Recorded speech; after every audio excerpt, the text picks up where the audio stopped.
Allô, bonjour. J'espère que vous allez bien et que tout va bien. Ok, précédemment, dans nos vidéos, on avait parlé de comment faire le test de multicollinéarité en utilisant VAF.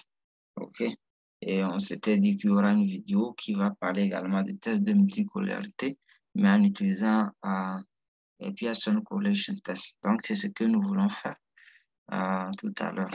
Donc, ici, il faut tailler d'abord le console. Donc ici, entre-temps, et d'abord, comme je le disais, VAF, c'est un test de post-test, c'est-à-dire tu dois exécuter le modèle avant de l'utiliser. Mais le Pearson Correlation, quand tu peux l'utiliser avant même de toucher à tes données, avant d'exécuter le modèle.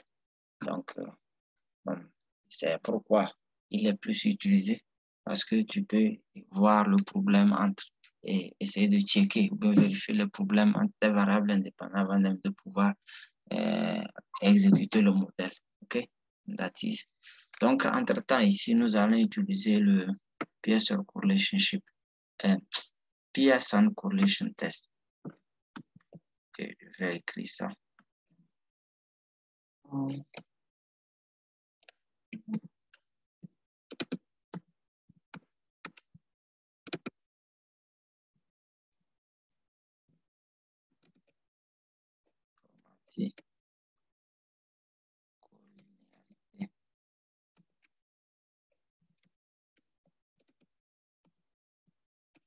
Pour vérifier la multicollinéarité. OK, ici, par exemple, alors, quand on veut faire notre test, Pearson Correlation Test, ce que nous pouvons faire d'abord, il faudra alors sélectionner ces variables indépendantes, les variables indépendantes que nous voulons utiliser pour le test. Comme je le disais, le test de multicollinéarité se fait par les variables indépendantes pour voir comment ils sont, est-ce qu'ils ont une parfaite collinéarité, une parfaite liaison. OK, ici, donc, nous allons pouvoir, nous sommes obligés d'utiliser le package dplyr pour pouvoir utiliser select. Select va nous permettre de choisir les variables que nous voulons utiliser, par exemple. Donc, je fais l'exécution. OK. Donc, ici, par exemple, je vais pouvoir choisir mes variables pour le test. Donc, que je vais pouvoir appeler ici. Je vais les appeler ici. Variable test. OK. Ou bien variable t, quelque chose comme ça. Donc, avec select, en utilisant dans son ensemble les données que nous sommes en train d'utiliser, c'est wage1 et wage2. Donc, je signale maintenant la base de données et maintenant, je vais utiliser les variables black, éducation, ainsi de suite. Bon, on va essayer de voir comment d'abord ces variables sont rangées avant de pouvoir faire leur sélection. Donc, on va également voir comment ces variables.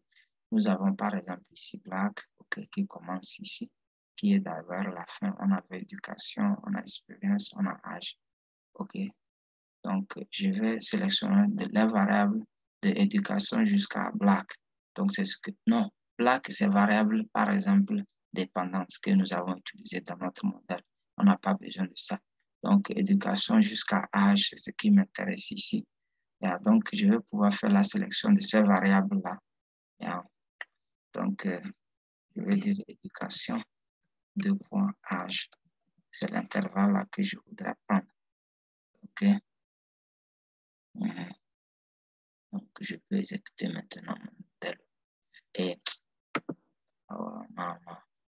chose. Donc, partout où nous voulons la dissonance, nous allons voir variable t. C'est composé seulement de mes variables éducation âge. On peut voir ça, mais vous pouvez voir en cliquant sur ça, ça va venir. Vous allez voir. J'ai juste soustrait éducation et âge pour pouvoir faire le test de multicollinéarité parmi ces variables-là. OK? Donc, c'est pour la raison pour laquelle on a utilisé select et le package dplyr. Donc, on revient maintenant ici. On a nos variables où on veut faire le test. On peut maintenant faire notre test corrélation. Et maintenant, notre base ici, c'est variable type. C'est 7. base-là que nous voulons. C'est ça qui contient nos variables dépendantes, indépendantes. La méthode ici, on va dire, c'est PS1. Ok, on va dire la méthode, c'est PS1. Ok, je pense que c'est ça, c'est fini, on peut exécuter. Ok, on va voir ce qui se passe là. Voilà, le résultat est venu. Donc, comme vous pouvez voir, là où nous avons 1, 1, 1, 1, 1, c'est là 1, 1 veut dire une parfaite collinéarité. Une parfaite collinéarité. C'est-à-dire que quand on prend la variable éducation, on comprend que c'est la même variable, donc on a une parfaite collinéarité. Quand on prend la variable expérience, on comprend qu'il y a une parfaite collinéarité également. Okay. Donc ici, le range du test est compris entre moins 1 et 1. OK, moins 1 et 1. Quand une valeur s'approche à 1, ou une valeur s'approche à moins 1, alors il y a problème de multicollinéarité entre les deux variables, là, par exemple. On va prendre par exemple ici. OK. Que cette variable, par exemple, toujours mis ensemble, expérience et éducation, on a moins 0,45. Moins 0,45 n'est pas proche de moins 1. Donc, il n'y a pas de problème de multiplier entre les deux variables. Donc, ici, par exemple, on a par exemple âge et par exemple quoi? Éducation, nous avons moins 0,012. Ça pas proche également de moins 1. OK, quand c'est négatif, on fait le rapprochement à moins 1 pour voir est-ce que c'est proche de moins 1. Dans ce cas, on va dire qu'il y a problème. Mais quand c'est positif, on fait le rapprochement par rapport à 1. Quand on arrive à trouver les valeurs comme 0,7, 0,8, on peut suspecter multicollinéarité ou bien parfois collinéarité entre ces variables. Quand par exemple, c'est moins 0,8, moins 0,7, moins 0,6, on peut vraiment suspecter quelque chose comme ça de multicollinéarité. Mais pour le moment, parmi ces variables que nous avons, il n'y a pas trop de problème. Donc, ces variables pris ensemble, par exemple, expérience, éducation, expérience et tenue, ainsi de suite. Donc, c'est ça. La décision est faite sans comparant les valeurs par rapport à moins 1, 1. OK? Donc, c'est ce qui se passe. Donc, ce qui est intéressant avec le test de corrélation de Pearson, ça prend les variables deux à deux. Tu peux pouvoir faire le check-in et tu peux faire le check-in sans même pouvoir exécuter ton modèle avant de le faire.